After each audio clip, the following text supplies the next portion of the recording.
Good morning. Today is April the 6th, and after our Easter break, we're back with you to discuss what's been happening for the past 2 weeks and also what's likely to happen this week. Really, the US economy continues to surprise to the upside, and all data we keep on getting keeps on being strong. If not on fire, then certainly not weak. This week we had the NFP numbers, and those were very strong. The only mitigating factor, was that wages did not rise as much as expected. So the bond market was not hit as badly as it could have been. But otherwise, everything is strong, Andy, isn't it? There's absolutely no reason to suspect that this economy is not going to continue doing very well in the medium term. Absolutely. This has been our theme since the get-go, which is that the economy is doing fine, and we don't expect that to change in the near term without some significant changes in market prices and Fed actions, and potentially don't the actions post-election. Yeah, so basically it's a continuation, and let's not talk about what's in the rear view mirror, as it were, but what is coming up next week, because next week is going to be very important. We have CPI and PPI, we have very big auctions, we have a total of about 110 billion or so in threes, tens, and thirties. We have the FOMC minutes, which could shed some light on the FOMC's decision to keep three rate cuts for 2024. And also we have the ECB, the Bank of New Zealand, and also the Bank of Canada giving us their interpretation of what is happening to their economies. But let's start off with CPI, because that's going to be the important one, isn't it, Andy? That is going to decide market pricing for quite some time, especially at the short end. Yeah, so the key thing here is that between now and the May meeting, this is our last inflation print. And while May is pretty much off the table, I can't imagine anything that would cause a cut in May. June is very much on the table, and so this will be the piece of data, along with the PCE, which will come out during the meeting, that the Fed will have to determine, have they generated additional confidence in the path of disinflation toward their target. And so that'll be taken seriously. And really what it will do is affect the pricing of a June cut.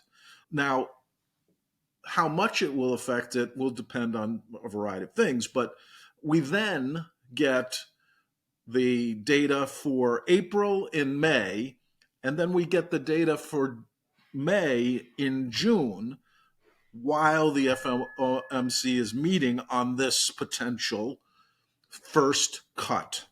So, what do we think is going to change in market pricing if the CPI is hot and if the CPI is cold?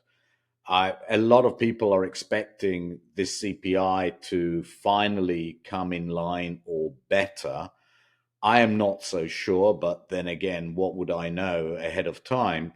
I just know that equities keep on being bought. I know that gold keeps on being bought. And I know that real rates are staying high.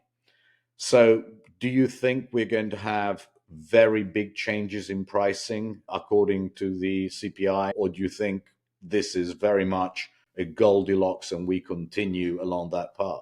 Yeah, I don't think there's going to be major commitments made to markets based on the CPI. We do already have all those things that Nick just said, and we do have supply coming this week. So there's a fair amount of other things happening besides the CPI. But I think what you will see is if there is a cool number, meaning inflation is once again, we're headed back toward target. The immediate thing will be an establishment of a fairly high odds of a June cut. And that will affect 2-year bonds, particularly, which should rally. And the question is how far, given we don't know how many cuts they will do once they begin to cut, or if they'll be able to cut at all. given the data that we get between now and when they make their decision. So I think you get some reaction in the front end. And then that will pull down long term bond yields a little bit, but not much, given the amount of supply is out. So that would be my expectation on the bond market.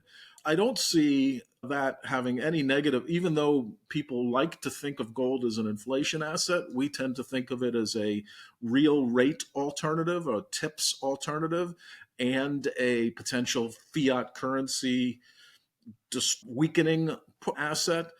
And a slightly negative inflation print is not going to take the legs out of gold.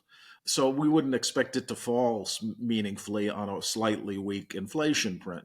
Equities, they're going to do what they're going to do. They would likely rally on a weak inflation print. So I think that's the broad scope of things. A hot inflation print would have the opposite reaction in June rate cut expectations. My guess is it'll come almost fully off the table, maybe a 10 or a 20% chance, but nothing like, and that would have probably have more of an impact on 2 years than a cold print, in that you might get some of the future cuts priced out of the market besides the June cut. And that might have some negative impact on long-term bonds as well. So I think a hot print probably has some asymmetry to weaker bond prices. But that should cause, because of sentiment, a hot inflation print, I think will cause gold to ramp, which it probably shouldn't. Yeah, and that would be the interesting alternative. I think that we should probably reduce our allocation to gold if it is a hot inflation number, because I don't think inflation is certainly not bad for equities. I really wouldn't mind, if it is a hot number, on a ramping gold, to sell some gold and allocate more towards equities Yeah, and commodities. yeah, I think that's interesting. Let's just review where we are, just so everyone remembers. We have no nominal bonds at all in our portfolio. We only have TIPS, which are inflation protected bonds of medium duration, equities across a variety of US equity indices, gold and commodities and cash. And that's our whole portfolio. And that's a portfolio that says economy is strong, conditions remain easy, the central banks continue to actually do cut even though the economy is strong. And so for us, we're trying to think about when we would want to sell something in the event that the economy, the Fed is and other central banks are forced to try to slow the economy. And a hot inflation print may force them to do that. And so we're looking at our assets, and we think gold will spike the most in that circumstance. And that may be a good opportunity to sell some gold and buy some more equities and more commodities. Yeah, but that is something that we can only decide after we've seen the number. We just want you to be aware of our thinking. We think gold has gone a long way. There are many reasons why it's done so, whether it's China, whether it's dollar weaponization by the US against Russia. Many reasons are possible, but it's completely disconnected from real rates. If you live in the US or in the Western Hemisphere, you are really not afraid of all these possibilities. And therefore, to get a real return in excess of CPI is extremely attractive, and gold does not provide that. So if the Chinese ramp gold another $100, why not let them have it and buy something productive for the long term? And there are many areas of the world which are doing extremely well. One of which is Argentina, where Argentinian bonds, since the election of Milei, have rallied hugely, and that is now filtering through into the economy.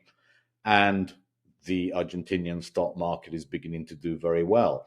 The onshoring story continues, with Mexico making new highs.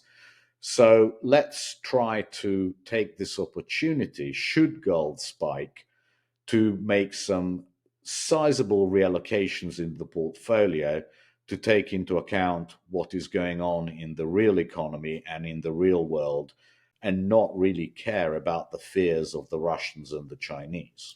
Yeah, I think that's a great idea. Gold was the absolute thing to own over the last year, almost all of 2024, but really mostly since February. And we owned it and we're going to continue to own it. But the idea of taking some off the table and reallocating it into onshoring, deglobalization, trending, commodities rich equities sounds like a great idea.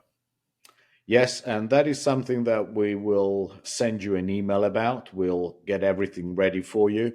And as soon as we've seen the CPI, we'll send out an email before the market open. So you're ready to pull the trigger, and we'll give you levels as well. Have a good weekend and into next week. See you next week. Our portfolio continues to perform well within the volatility of the market.